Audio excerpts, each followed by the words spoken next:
So, Om Dhanvantaraye Namah. Today our topic is anal incontinence. So first, we should know about the mechanism of anal incontinence. What is the mechanism? First, distension of rectum, that is causes tonic contraction of external sphincter. This is controlled by cerebrum, and the center is in the lumbosacral region of the spinal cord. And the feces in contact with anal canal stimulates the specialized nerve ending. The nerve endings are also present in puborectalis area. Then high pressure in anal canal 25 to 120 mHg and angle between the rectum and canal anal continence. तो इसमें जो anal areas है और जो anal rectum का जो angle बनाता है एनोरेक्टल एंगल है वो बहुत ही एनल। इसके बाद आता है एनोरेक्टल रिंग क्या है? It marks the junction between the rectum and anal canal. Anal canal है और रेक्टम के बीच में जो है मार्क्स है उसको एनोरेक्टल रिंग का नाम दिया गया है। इट इज फॉर्म्ड बाय, ये किसके थ्रू बनता है? Puborectalis, high part of internal sphincter and longitudinal muscles and external part of sphincter. इन सब को मिला के एनोरेक्टल रिंग में बनता है। तो क्या क्या है? Puborectalis, high part of internal sphincter and longitudinal muscles and external part of sphincter. इसके बाद है कॉजेज ऑफ एनल इनकॉन्टिनेंस। तो कॉजेज क्या क्या है? फर्स्ट है traumatic injury to the anorectum due to sharp penetrating objecting due to the accidents। तो जैसे कई बार हम प्रोबिंग वगैरह करते हैं तो उसमें भी कई बार क्या होता है, अगर हमें एनाटॉमी के लिए अच्छी नॉलेज नहीं है या हम फोर्सफुली ट्रैक का पता करने के लिए उसमें पेनिट्रेट करते हैं तो वो भी एक कोज करता है ट्रॉमा करने का। इसके बाद आता है सर्जिकल। और सेकंड, जैसे ये किसान वगैरह है खेतों में काम करते हैं तो जैसे ये फसल वगैरह काटते हैं उसके बाद नीचे की थोड़ा थोड़ा वो पार्ट रिमेनिंग रह जाता है तो कई बार क्या होता है उसमें किसान ध्यान नहीं देता, वो एकदम से बैठ जाता है तो वो भी पेनिट्रेटिंग कोज करता है। देन इसके बाद सर्जिकल प्रोसीजर। सर्जिकल प्रोसीजर में फर्स्ट है डैमेज टू इंटरनल और external sphincter can occur to due to Lord's dilatation. तो जैसे हम लोड्स डायलेटेशन करते हैं तो हमें बहुत ही ध्यान से करना है, ज्यादा एक्साइटमेंट होके उसको ज्यादा इंजरी नहीं करना है, नहीं तो स्फिंक्टर को इंजरी हो जाएगी तो एनल इनकॉन्टिनेंस कोज करेगा।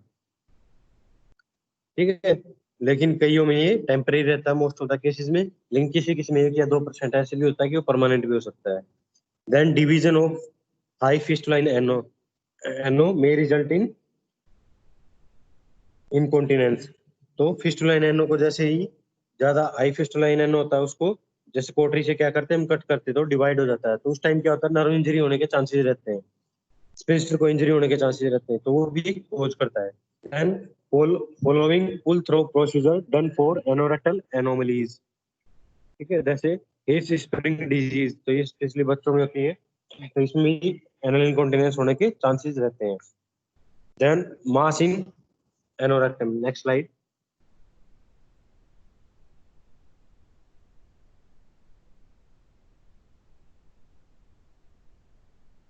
तो नेक्स्ट कोज है mass in एनोरेक्टम।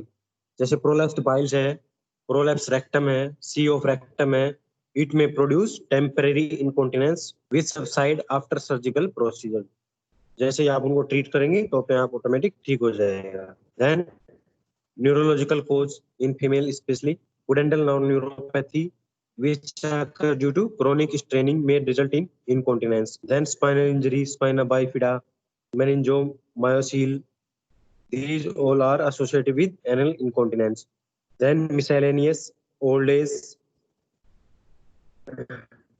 general disability and fecal infection or the other causes। तो क्या क्या हुए?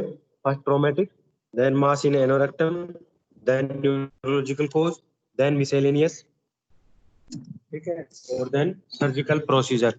ये सब जो है कोजिंग फैक्टर है जो कि एनल इनकॉन्टिनेंस को कोज करते हैं। इसके बाद आता है आपका टेम्परेरी इनकॉन्टिनेंस। ट्रीटमेंट क्या है टेम्परेरी इनकॉन्टिनेंस का? Just reassurance to the patient, then perineal exercise to improve the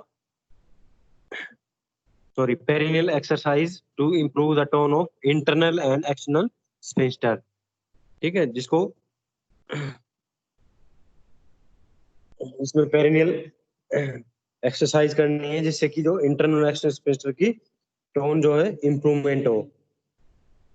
ठीक है, देन उसके परमानेंट इनकॉन्टिनेंस में क्या करना है, डिवाइडेड स्पेंस्टर कैन बी रीयूनाइटेड, जो हम स्पेंस्टर डिवाइडेड हो गए हैं उनको रीयूनाइटेड कर सकते हैं, दोबारा जोड़ सकते हैं। Then followed by overlapping of the remaining muscles के थ्रू।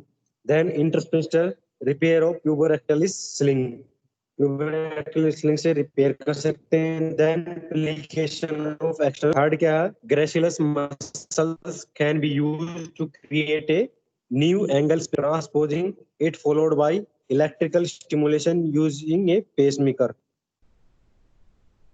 ठीक है, इसमें हम ग्रेसिलस जो मसल्स होता है उसको भी यूज कर सकते हैं एक न्यू एनल स्पेंस्टर को क्रिएट करने के लिए, by transposing its followed by electrical stimulation using a pacemaker. जैसे हार्ट में पेसमेकर डालते हैं तो वो कंडक्शन का कार्य करता है, ऐसे ही इधर पेसमेकर डाल सकते हैं जो कि उसको कॉन्ट्रैक्शन का कार्य करेगा, जो कि इनकॉन्टिनेंस को कम करेगा। ठीक है, तो ये आपका टॉपिक कंप्लीट हो गया है।